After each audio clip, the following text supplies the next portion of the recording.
million. The odds of going on to win 7 Grammy Awards? 1 in 1.4 million. The odds of having a child diagnosed with autism? 1 in 68. I'm Toni Braxton, and I encourage you to learn more at autismspeaks.org/signs. So they say it's a man's world?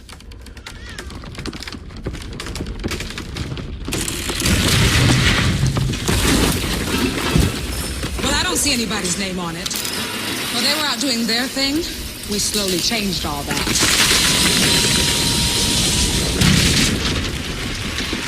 We changed all that.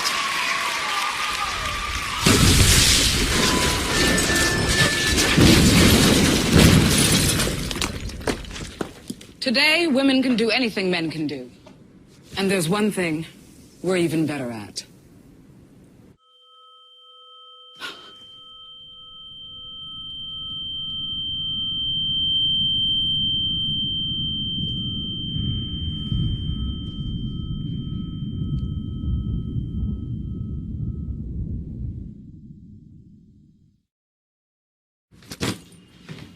Hart, what's going on? I'm leaving. Why?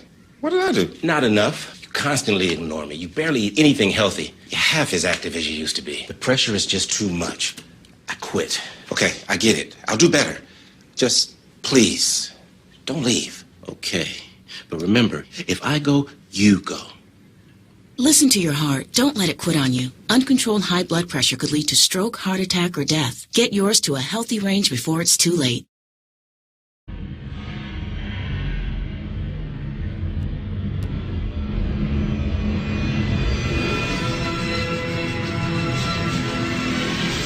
Hello. Welcome to another edition of Beyond the Law with Harold Michael Harvey. Today, our guest is Ajamu Baraka, a vice presidential candidate for the Green Party. We'll be discussing presidential politics with Mr. Baraka today. I hope you'll join us. There is an unprecedented attack on our voting rights. More than 30 states have measures to eliminate early voting, restrict voter registration, bar formerly incarcerated people from voting, and adding photo ID requirements that will shut out an estimated 21 million Americans. Many sacrifice for our right to vote. We cannot allow it to be taken away. This is my vote. This is our vote. Visit NAACP.org to help overturn these laws and register millions of new voters. Today, our guest is Ajamu Baraka, vice presidential candidate on the Green Party ticket. So, welcome to Beyond the Law. Thank you. My pleasure to be here. It's our pleasure to have you.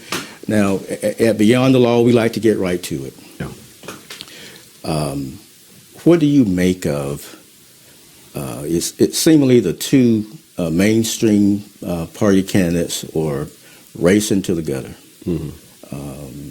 What do you make of all this in politics?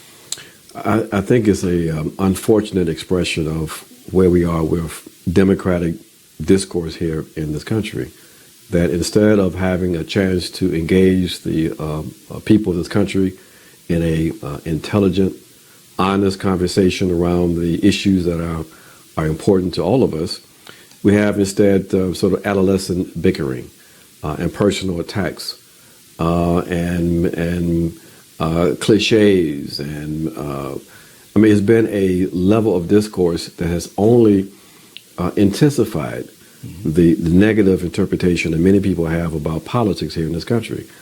We have two candidates who already started off as the most disliked, untrusted candidates ever in the history of U.S. politics.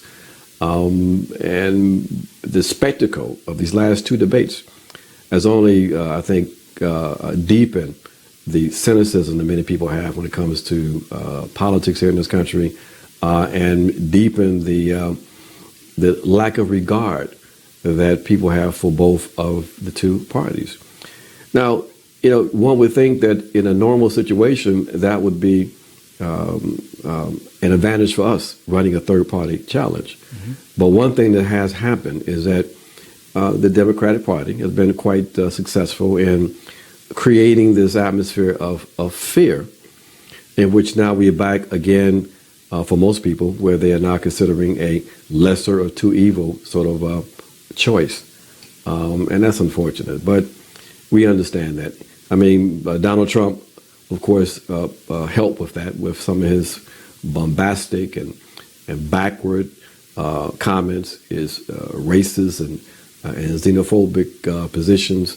But, the Democrats who claim that they are so concerned about Donald Trump, we have to really question that, especially when you look at what happened during the Democratic nomination process.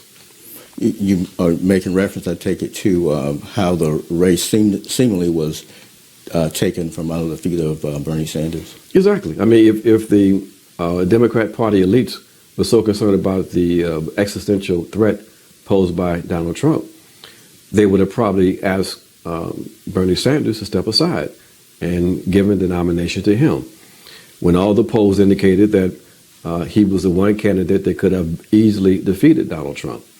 But that didn't happen. It didn't happen because the Democrat Party elites are concerned with power and control, and the objective interest of the country was of no real concern to them.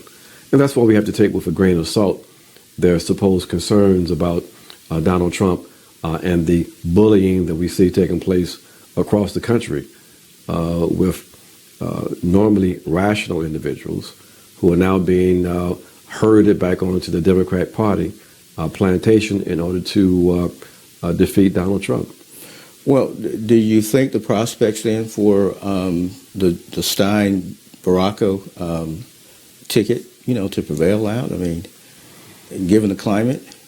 Well, I mean, it's a very difficult climate. And as I said, under more normal circumstances, one would probably see the possibility of real inroads being made. Mm-hmm.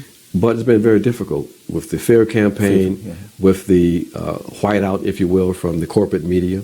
It's been very difficult for us to get our program and policies directly to the American people.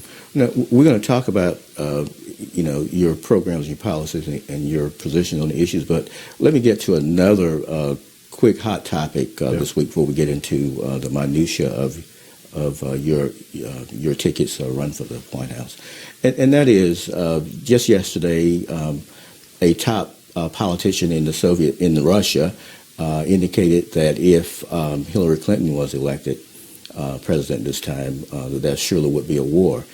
What do you make of that, and what's your position on that statement that was made yesterday?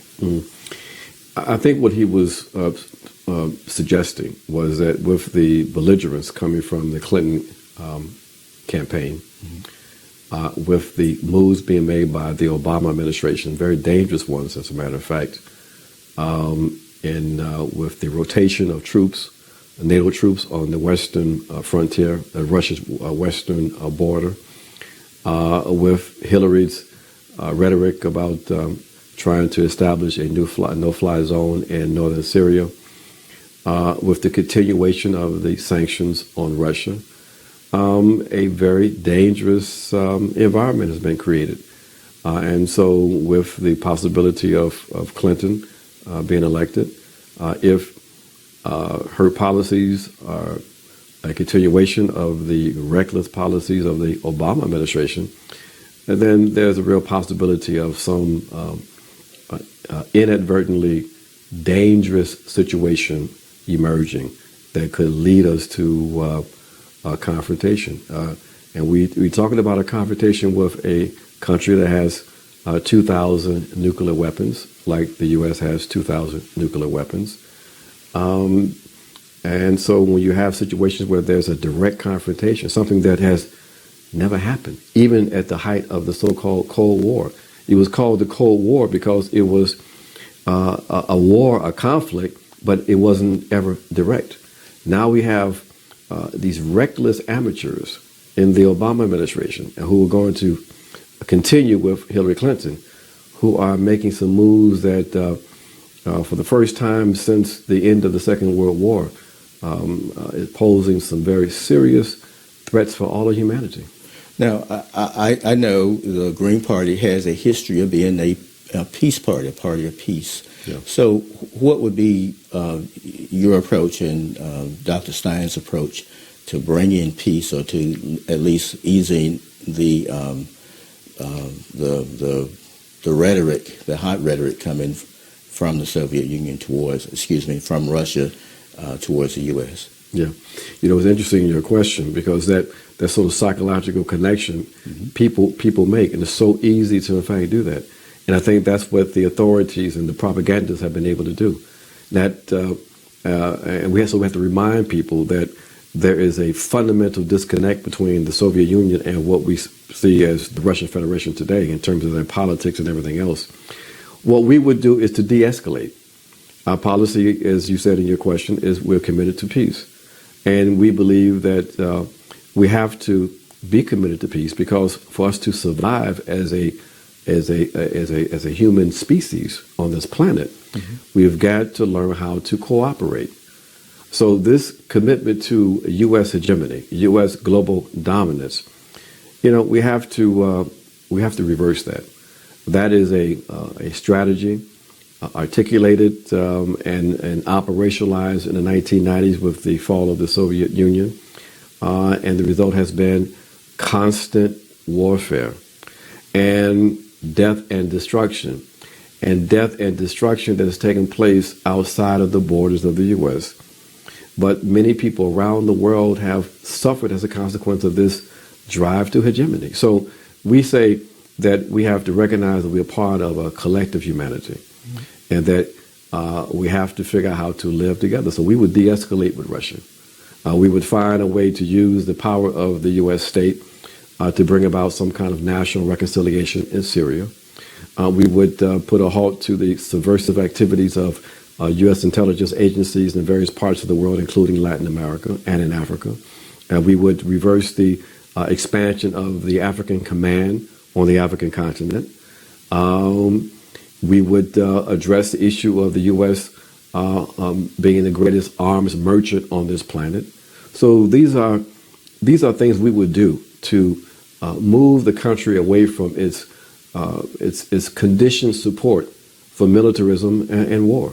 Now, can we do those things and still protect our borders?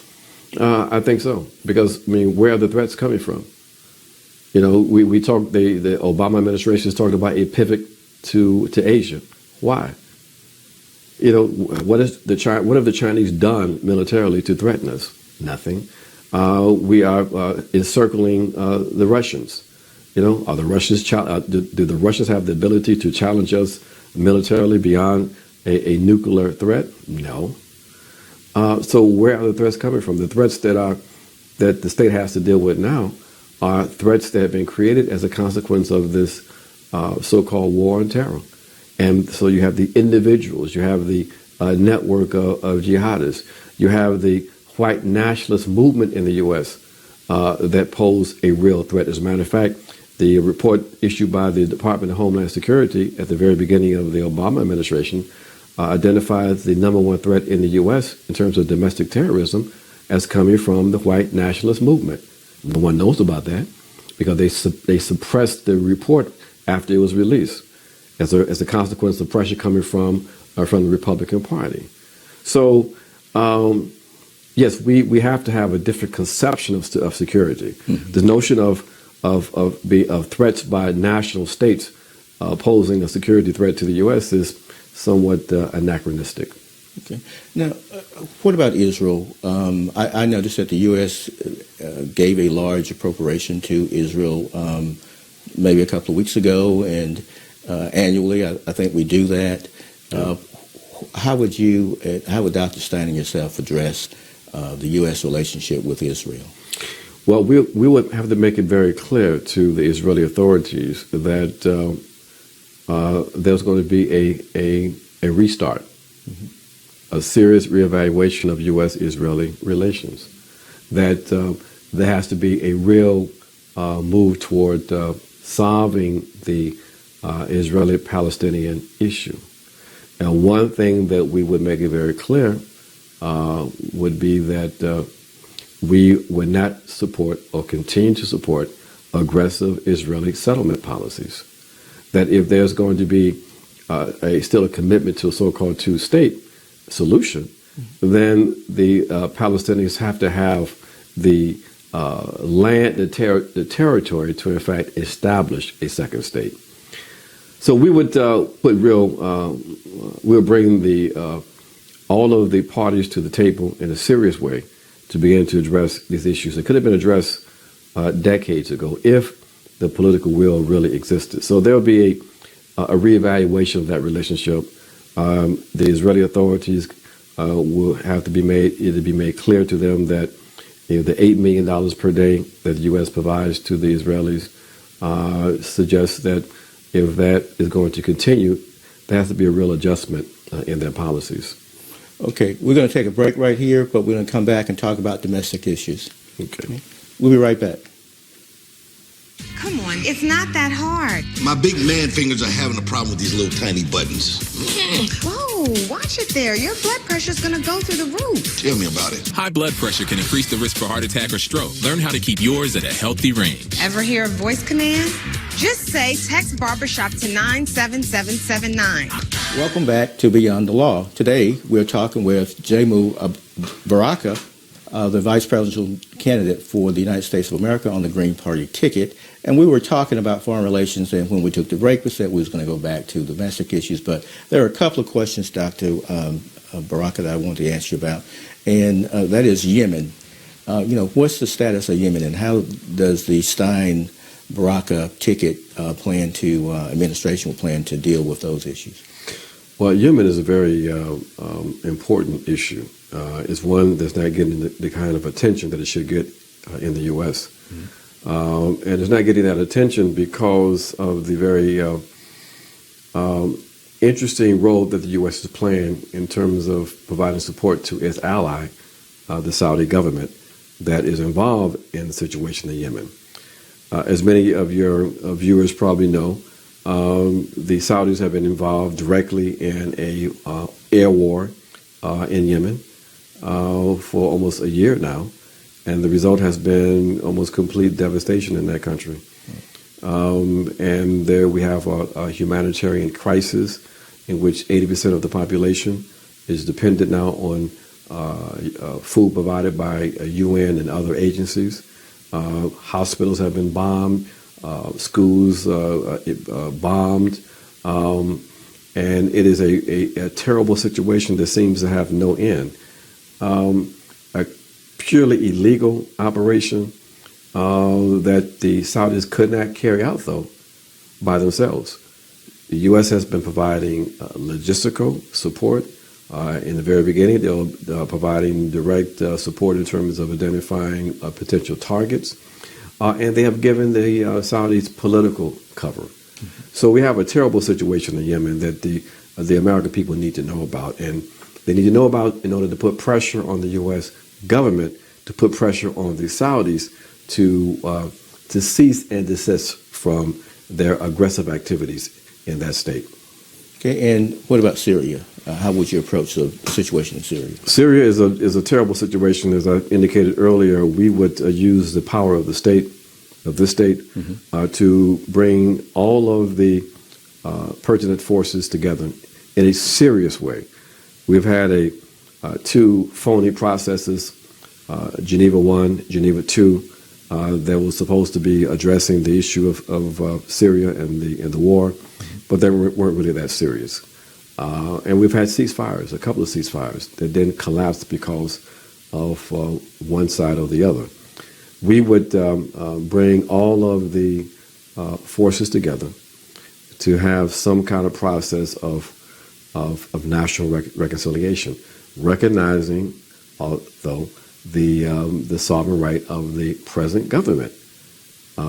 This notion that the U.S. has the right and the ability to determine the legitimacy of a state or a government, to me, is absurd, and is another manifestation of an arrogance that has led the U.S. down the road that is presently on, that's resulted in so much death and destruction and real deterioration of U.S. power. So we would bring everybody to the table, and we would demand a resolution of that situation in Syria. Okay. Now, let's move to the domestic front. Let's bring it home. And health care, big issue. I noticed here recently Bill Clinton came out in favor of essentially a single payer system, says that the Obamacare is like crazy. And when I go back and I look at February, March, and April of this year, the Clinton campaign was saying that Bernie Sanders' idea for universal health care was like the craziest thing, that he was a socialist, and that it was a dream that could never come true. And that to want to tamper with Obamacare was actually a direct attack on President Obama. So what is Dr. Stein's position and your position on health care? Because, the costs are still continuing to skyrocket under the Affordable Care Act. Yeah.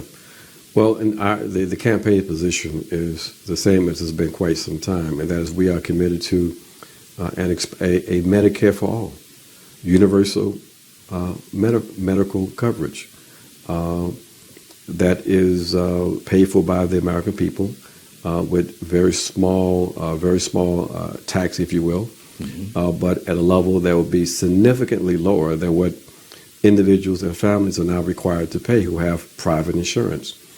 So we believe that a single payer system controlled by the public through their representatives in the government is a route to go. The same kind of system we have in most of the Western industrial countries, except for the U.S. So that's the route to go. This notion of allowing the private insurance companies to continue to be able to gouge the American people is ridiculous. And people are feeling the consequence of that. The Affordable Care Act has resulted in more people now being covered. That's a good thing. 20 million new people now being covered were turned over to the private insurance companies. And that was good. And that was good that, we did away with the notions of pre-existing situations. That was all positive. But we still have 28 million people who still lack insurance. Mm-hmm. And many of the people who have this new Obamacare insurance, we find that a lot of these people are underinsured, and that the co-pays are tremendous. And we see one of the other really serious negative consequences of this Affordable Care Act. Businesses that then, instead of them having to provide insurance coverage for their employees, full-time employees, what did they do? They reclassified people as part-time, dropping people down to 30 hours. And many of us know people directly who have been affected by that. So, this commitment to prop up the insurance companies and the pharmaceutical companies is having such a detrimental impact on the American people. And more people are starting to understand that. And they are starting to look very seriously at joining a campaign that would do away with this insurance hustle. Thank you for that answer. Now, I know you're an activist. You've been an activist all of your life. And recently, a month or so ago, you were out in North Dakota. And you rode on a bulldozer, decolonization or something to that effect. Yeah. They're out looking for you now. Yes. Let's talk about that issue. You were out protesting or in support of the Native Americans' right, indigenous people's right to preserve their land without allowing private corporations and government to run a pipeline across the land. I think essentially what the issue is about. Right. So let's talk about that. What did you find down on the ground? How are the people dealing with that out there? Well, what we found on the ground was that there was a tremendous response from indigenous people and their allies to try to stop this pipeline because they see it as a direct threat to the environment, to the sources of water, the Missouri River. They made the argument that if there was a leakage or some other kind of damage to the pipeline, that it would impact the water source of 17 million people downstream. So there was and still is, a tremendous resistance movement. We stayed at the main encampment with indigenous people. We went to the front line to talk with people, and We wrote solidarity statements on those machines. And as a result, a arrest warrant was issued by the Dakota authorities, charging Jill Stein and myself with criminal trespassing, even though we were invited to the land by the original owners of the land, and vandalism. So, but that's all right. We'll take that. I mean, because part of this campaign is a campaign to be in solidarity with people who are in motion, people who are in struggle, and this was and is a very important struggle, and we intend to face the charges, to go back out and face those charges, and get this thing resolved. We're concerned, though, not just with ourselves. We're concerned, though, with the massive arrests that are still taking place along that pipeline struggle, and we've been hearing some stories of some horrendous conditions. And we're concerned about that. So this wasn't about me and Jill Stein. This was about the ongoing struggles of indigenous people to fight to protect not only the water sources that affect 17 million people, but to protect their sacred land and their burial sites. There were a number of burial sites that were destroyed by this pipeline. So that's an issue that is ongoing, and we will continue to struggle with and support. Now, I attended the Green Party convention back in August, and I noticed, it was in Houston, Texas, and I noticed that you had a great deal of support from Native Americans and from Mexican Americans who lived in the western part of the country. And I'm just curious, your message and the issues that you address and the manner in which you address those issues and the solutions that you bring to the table, or right down the power alley for Black Americans. Yet I don't see the same galvanizing of support for your ticket as I do coming from Native Americans and Mexican Americans. Why do you think Black Americans are just reluctant to go towards their best interest, things that are in their best interest? Well, that's an interesting question. One of the things that I found surprising was the number of Black people who are in fact involved with the Green Party. The notion of the Green Party just being a largely white party of old hippies, well, there's a kernel of truth to that. There's still a lot of people of color involved in this, and a lot of Black folks in the process. I found that to be very refreshing. We are changing that perception. We are addressing the almost traditional support that Black people tend to give to the Democrats, and we're making significant progress. But it's a process of building relationships. We don't expect that we're going to just show up and talk about our program and platform, and people are going to see that it may be in their better interest to support the Green Party, and they're going to come over. It takes time, and we're prepared to invest that time and energy in that kind of relationship building, and we're doing that. That's a lesson that the folks from the Bernie Sanders campaign had to learn also, that basically you just couldn't show up and have a progressive platform and expect people to just flock to it, especially when the Democrats have been building relationships for decades in the Black community. So it's not so much a reflection of Black folks not understanding their objective interests. It's the consequence of how politics are done, and that you win people over by building relationships. So you have to be committed to that, and we, in fact, are committed to do that. All right, well, that brings me into a question on Black Lives Matter. There's a lot of anarchy, I would say, or a lot of chaos, I guess is a better word, in the street. Like young men are leaving their homes and going out for a drive or for a walk, and they're not coming back home. They get stopped by the police and they're not coming back home. So that is a problem.